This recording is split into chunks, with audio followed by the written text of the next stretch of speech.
Good morning. Thank you, John, for putting this conference together. John is an absolute master at setting up these types of conversations and bringing interesting people together to make stuff happen. So thank you for organizing this.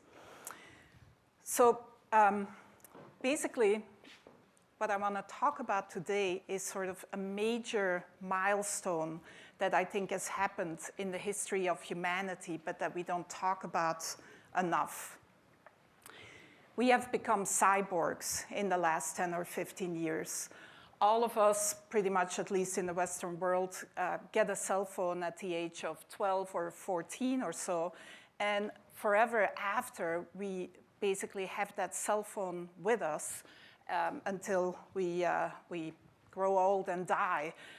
We check that cell phone over 100 times a day, look up information, etc., rather than thinking about problems ourselves or trying to come up with the answer to a question ourselves. We will check our phone. I don't know the telephone number of my teenagers because my phone knows it.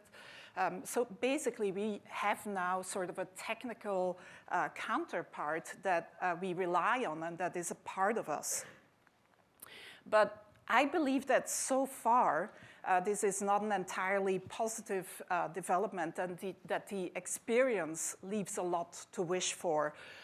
For one, because that phone is not ideal in form factor and experience, we are constantly sort of switching between dealing with the physical world and dealing with the digital world. And we're not really present in the physical world, paying attention to the people around us, the environment around us when we're interacting with our phone. So we really live in these two very separate worlds. Second, we're constantly multitasking because our phone isn't really aware of what we are doing and will tell us about something that is totally irrelevant to the current situation that we find ourselves in. So we're constantly switching between tasks, which psychologists have shown is actually not very effective. We're developing a short attention span. We're really sort of eager to have new messages and getting our dopamine in our brains goes up every time our phone bings or makes a sound and so on. So we're not really encouraging people to sort of dig deeper into things. And last but not least, we're not really making good use of our senses and our perception and sort of the bodies that we have and the whole world that is around us to interact with all this digital information.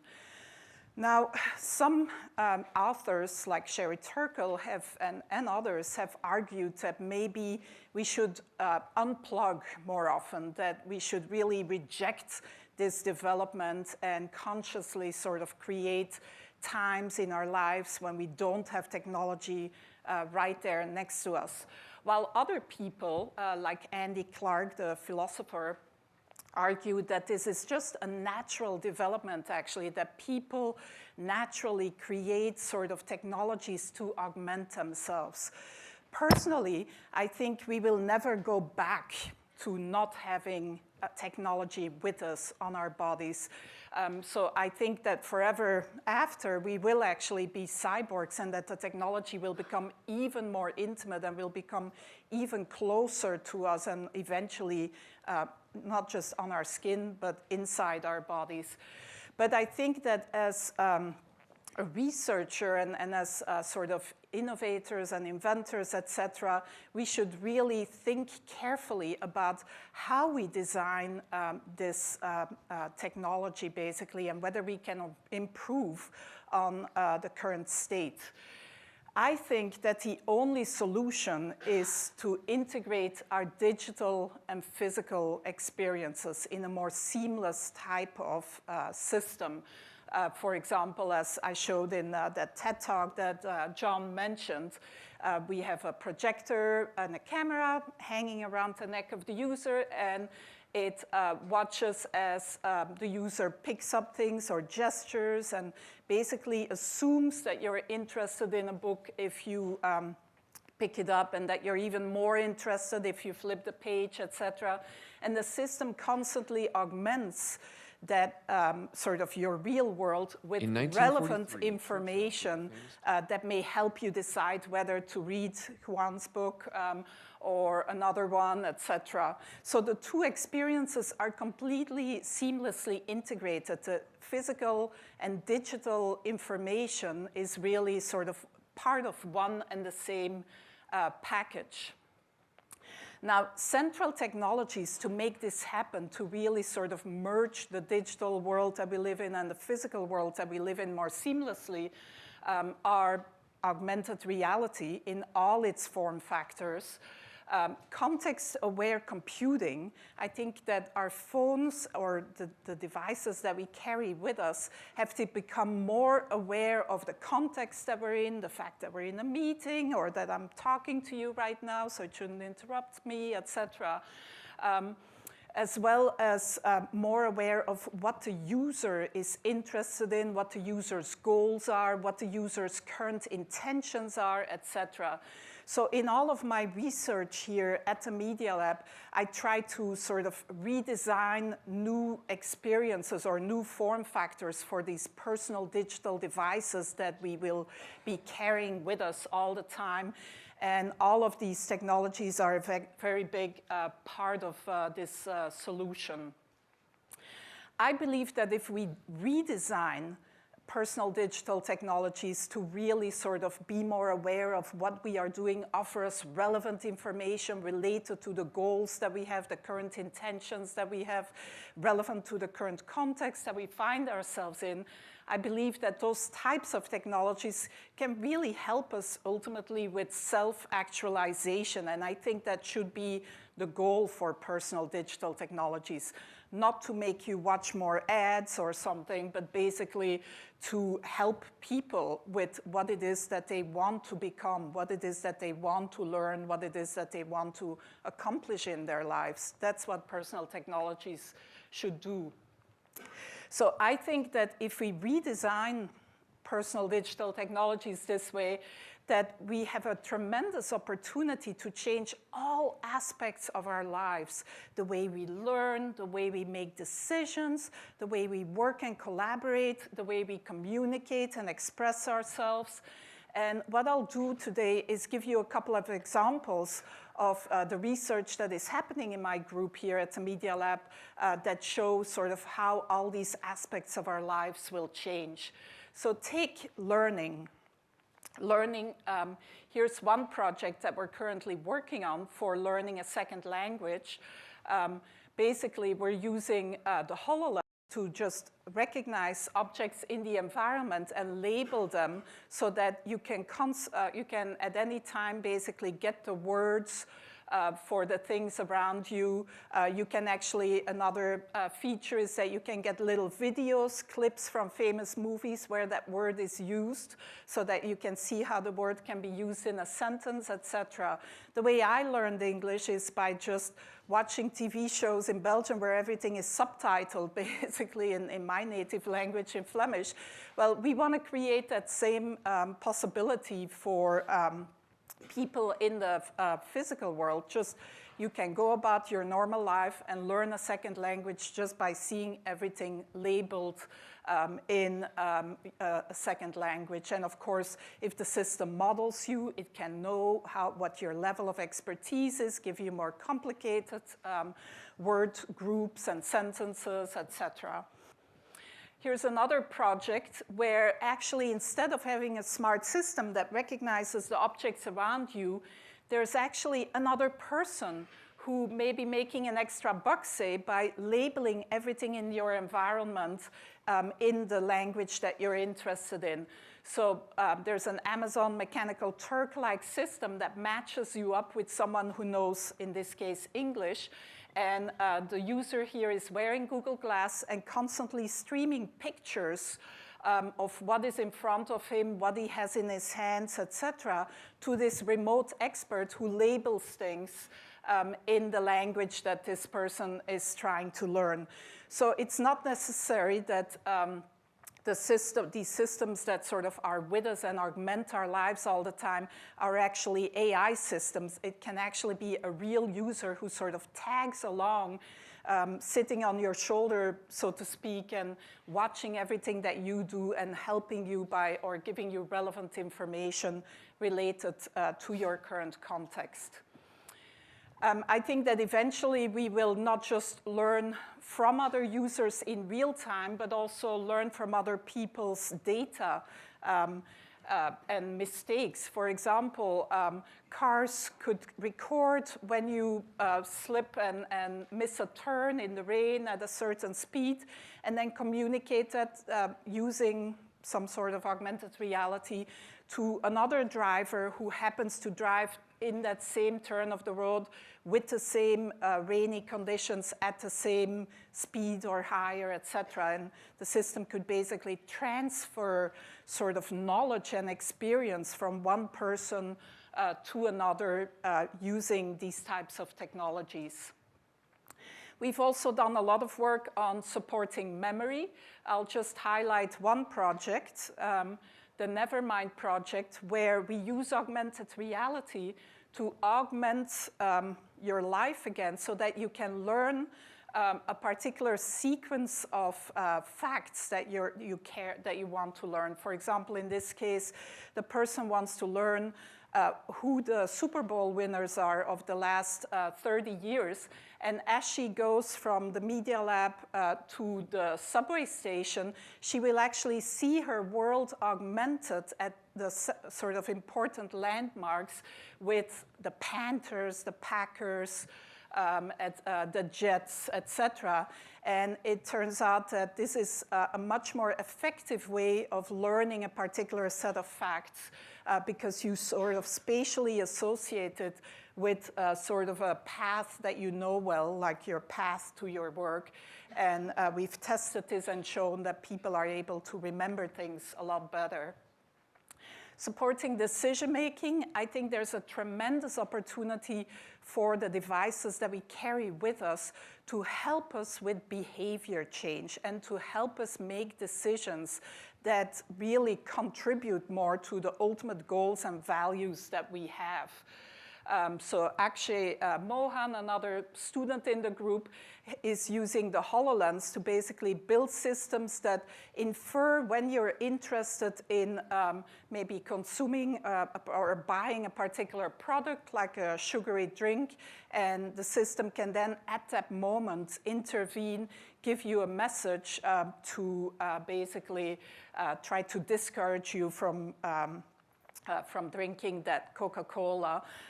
And notice that because these systems are very personalized, it could actually experiment on you. It can start with little cute smiley faces. If that doesn't do it for you and it doesn't encourage you to take the right decisions, then maybe it will use another, a more emotional type of message, or maybe a more factual type of intervention, etc.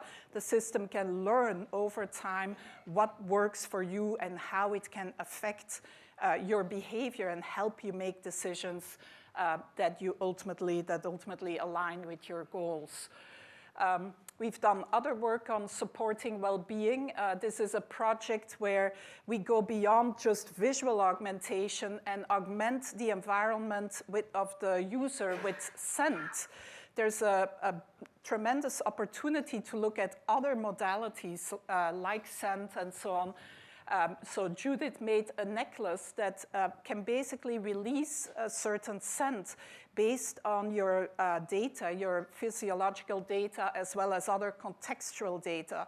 For example, if you get nervous stepping into the office of your boss, at that moment it can pick that up with the empathetica sensor that your heart rate is up, heart rate variability, your breathing is shallow, and at that moment it may give you some lavender scent or something that basically helps you calm down. If you're driving in your car, and you're actually a little bit too sleepy and not excited enough, it may produce some peppermint scent based on the fact, again, the contextual data as well as the physiological data of the user. So I think it's important, by the way, and I wanted to make that point, that we think beyond just augmenting our worlds and our experiences with visuals. I think we really should think about all these other sort of senses that really affect us, such as smell, but there's a lot of potential also for music and personalized music that puts you in the right mood for the right task, lighting conditions, and so on. So we're really trying to go beyond that, beyond just visuals in our lab. Another project related to wellness or well-being. This is using VR, but it could use AR as well. So we use an EEG sensor that measures basically the brain waves of the user. And if you are able to focus and concentrate, you actually have magical powers and can levitate or make things start on fire, etc., in the virtual world. Again, you're sort of getting this visual feedback of your brain activity that can help encourage you, in this case, to meditate and to learn to focus your brain. Again, it could be used in AR, in an AR context as well, where a brain sensor may pick up that you're too scattered and may actually encourage you with some visual feedback to sort of calm down and focus. Supporting expression and communication. Judith in my group worked with Jaron Lanier this past summer using the HoloLens to sort of create a 3D blackboard, basically. So the whole world becomes sort of a canvas for writing, for communicating with other people, so other people can see that same content. You can actually copy textures and paste them onto things to try stuff out, and so on. Another more sort of futuristic use of augmentation. We have been experimenting on pig skin, not human skin yet, with interfaces that are tattooed on the body. In this case, we've worked with a glucose sensor, for example, and created a tattoo that basically, and I think you see it here, that basically responds and changes color based on the glucose level in your body. So I think that technologies will become more and more intimate, and some of these augmentation technologies, as I mentioned before, will ultimately become integrated with our bodies, as it's the case in this system. Supporting physical tasks. We have several projects on, again, going beyond visuals. This is a project by Sang-Won Lee, where he created this modular Lego-like kit with which you can extend your own morphology. You can create basically extra fingers or things like that. You change, you decide on the configuration and you plug them together. You decide on the end, the tip, and what kind of sensors are built into that tip and so on. Or there could be actuators as well, like you can decide to have a sixth finger that is acting as a screwdriver or whatever you may find useful. Thereby sort of extending and augmenting your physical capabilities. Another example where we sort of help people with physical tasks, we built a system where one expert can actually help someone else in a remote location with a physical task and can make their hands show up in real time in the environment of the person who needs help. We think that this will completely change how maintenance and repair is done, because the expert repair person will no longer have to go and repair the equipment. Basically, you can have a layperson who is guided by a remote expert who talks to them and who gestures and points at what they have to do. So this was sort of a very brief summary of some of the types of topics that we work on in my research group here at MIT. The message that I want you to take from this is that I think cyborgs are here to stay. We're never going to go back. Technology will only become more a part of ourselves. But I think that as innovators, designers, researchers, inventors, we really have a duty to think carefully how we can design sort of the next generations of these technologies in a way that they truly augment the person and empower and assist the person. And I want to just end with a quote which maybe was written in a very different context by George Whitman, who owned a bookstore in Paris, but which is really sort of the goal that we are striving towards with all of this work. All the world is my school, and all of humanity is my teacher. That's what we're trying to accomplish. Thank you.